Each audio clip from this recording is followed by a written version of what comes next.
Kamera ini mungkin adalah salah satu action kamera paling inovatif di tahun 2024.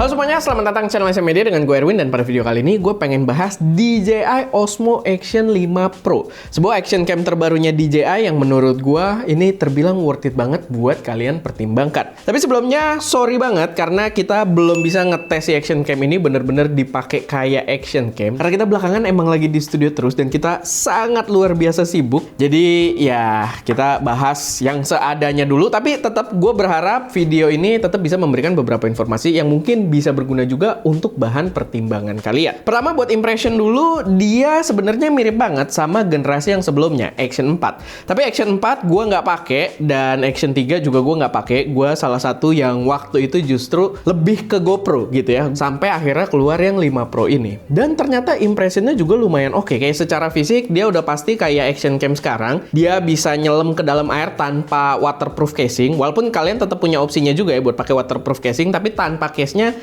dia bisa nyelam sampai ke 20 meter. Dan yang menarik di sini, gue nggak tahu lokasinya di mana. Kalau nggak salah di bawah, tapi dia kayak ada depth sensor gitu. Dia baca tekanan air ketika dia lagi nyelam untuk membaca di kedalaman berapa kita berada. Yang menurut gue itu seru, tapi balik lagi nggak bisa kita tes karena kita belum nyentuh air juga sejauh ini gitu ya, belum ke laut. Tapi yang jadi impresi penting juga buat gue adalah soal layarnya, karena dia dilengkapi dengan 2 layar OLED yang kualitasnya cakep dan keduanya touchscreen. Jadi kalian bisa mengoperasikan kamera ini dari belakang, begitu juga dari depan. Ini udah ada juga di versi-versi sebelumnya, tapi sebelumnya gue nggak pakai DJI Action gitu ya. Jadi gue baru ngerasain di sini, dan emang layar depannya ini buat kita kontrol bisa kepake juga. Walaupun kalau kita kayak pakai si Insta360 S Pro, dia lebih gede ya. Kalau kita ngadep ke depan, dia bisa seluruh layarnya gitu, yang di sisi belakang layar utamanya itu bisa menghadap ke depan.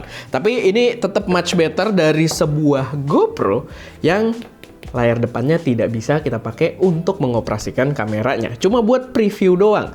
Tapi ya dengan desain seperti ini mungkin yang jadi kekurangannya juga, dia previewnya jadi agak kecil gitu. Sedangkan kalau kita di S Pro ya layar utamanya bisa menghadap ke depan. Sekarang sensornya dia itu udah mendukung sampai 40 megapiksel. Walaupun itu cuma kepake di mode fotonya aja. Tapi lumayan lah, karena versi-versi sebelumnya itu sekitar di 10 sampai 12 megapiksel. Tapi balik lagi, cuma buat di fotonya, karena videonya dia sebenarnya resolusi maksimalnya nggak terlalu gede, cuma di 4K, walaupun ya menurut gue lebih dari cukup juga gitu ya untuk sebuah action cam. Tetap kelihatan tajam, dan 4K-nya ini maksimal kalau di video normal itu 60 fps, cuman kalau kalian masuk ke mode slow mo dia bisa sampai 120 fps. Lalu update yang paling besar di kamera ini adalah dia menghadirkan yang namanya Super Night, dimana itu adalah fitur dimana dia bisa menghasilkan gambar dengan kualitas yang cukup bagus bahkan di kondisi low light.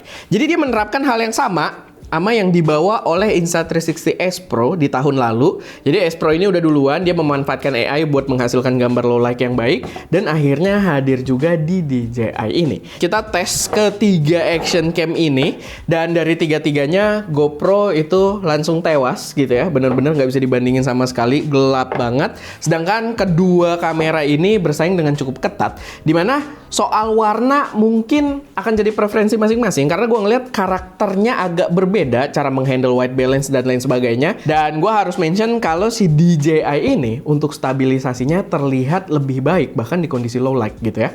Kalau terang ya sama-sama bagus, tapi di kondisi low light kayak kalau motor ngelewatin jeglukan gitu, dia nggak terlalu bergetar gitu, yang berarti mungkin di kondisi low light pun dia menggunakan shutter speed yang cukup tinggi. Tapi mungkin harus ditunggu dulu ya sebelum jadi kesimpulan, karena di sini S Pro ini adalah barang tahun lalu, dan secara timeline harusnya mungkin pembaruannya akan datang tidak lama lagi gitu ya, semoga aja. Tapi ya itu sedikit gambarannya, dimana di DJI Action 5 ini gue sampai pleset-pleset, dia udah mendukung kalau kalian syuting-syuting di low light. Jadi buat kalian sambil ngevlog itu juga gambarnya bisa dipakai. Lalu update besar yang selanjutnya yang menurut gue cukup inovatif juga adalah dia udah support untuk connect direct dengan mic wireless DJI Mic 2. Khusus yang Mic 2, gue nggak tahu yang Mic 1 bisa atau nggak, tapi kayaknya nggak, karena fitur ini pertama dibawa juga di Osmo Pocket 3 gitu ya, biar bisa langsung connect, dan bisa juga di sini gitu. Jadi kita untuk pairing gampang banget. Kalian bayangin deh, kalau misalkan kalian pakai action cam lain, terutama GoPro gitu ya, kalau kalian pengen masang mic aja, untuk masang si receivernya,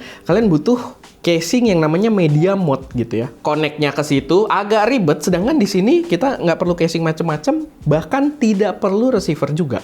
Langsung connect dari sini ke sini. Yang itu bakal kepake banget kalau kalian balik lagi pakai buat vlogging, pakai buat seru-seruan, kalian bisa sambil memberikan narasi ketika kalian seru-seruan. Karena mic-nya tinggal nempel aja di kita dan udah connect langsung dengan kameranya. Yang menurut gua itu kayaknya perlu lah untuk diterapkan juga sama brand-brand lain. Lalu selanjutnya yang menurut gue juga jadi gebrakan besar itu adalah memori internal yang menurut gue juga perlu untuk dinormalisasi di jajaran action cam. Sebenarnya itu udah diterapin juga ya sama Insta360, tapi mereka itu diterapinnya di kamera kecilnya yang kayak Go gitu ya, Go 3, Go 2 itu dari dulu udah memorinya internal. Dan di sini dia juga membawa memori internal dengan size yang lumayan di 47 GB.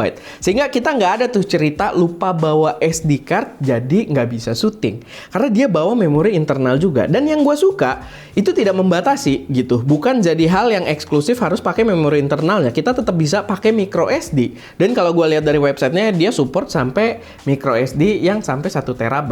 Walaupun ya dia memberi list gitulah beberapa brand-brand micro SD yang paling terbukti lah, yang terbukti udah dites mendukung gitu ya. Tapi paling nggak kita punya fleksibilitas yang sangat baik. Yang kita tetap bisa pakai micro SD kapasitas gede, tapi di samping itu kita lupa bawa, kita bisa rekam juga. Dan dengan 47 GB menurut gue untuk sebuah video dari action cam kita bisa nge-record lumayan banyak juga. Terakhir yang paling gong menurut gue adalah dari segi harganya sendiri. Karena action cam ini dijual dengan harga yang menurut gue sangat affordable, yaitu untuk versi kameranya doang itu dijual dengan harga 6 juta rupiah. Dan kalian udah bisa punya yang versi creator combo itu dengan harga 7,8 juta rupiah. Udah dapat baterai 3 biji dan beberapa aksesoris pelengkap gitu ya. Walaupun ya kita belum dapat mic-nya juga, akan sangat menarik kalau dapat mic-nya kayak Osmo Pocket 3, tapi belum dapat. Ya balik lagi, itu adalah harga yang cukup menarik karena kalau kita bandingkan dengan GoPro versi terakhir yang Hero 13, itu GoPro Hero 13 Black itu 7 komaan, itu kalian cuma dapat yang versi kamera only. Dan creator package-nya atau gua nggak tahu lah dia ngasih namanya apa, itu dijual dengan harga 11 juta gitu ya. Jadi menurut gua dari segi harga ini jauh lebih menarik dibandingkan GoPro Hero 13 dan juga dari segi feature kalaupun harganya sama, menurut gue ini tetap lebih menarik dari GoPro Hero 13 gitu ya. Walaupun balik lagi, kita masih punya satu kontender yang kemungkinan bakal keluar dalam waktu dekat. Dan ya, paling nggak untuk opsi yang ada sekarang, ini tetap salah satu yang paling inovatif. Oke, paling itu aja sih sedikit pembahasan gue untuk video kali ini. Semoga bermanfaat, semoga bisa jadi referensi buat teman-teman semua. Kalau ada koreksi, saran, atau pertanyaan, silahkan taruh aja semuanya di kolom komentar. Dan ya, itu aja. Semoga bermanfaat. Gue Erwin, di belakang kamera Deska, dan jangan lupa untuk berkarya.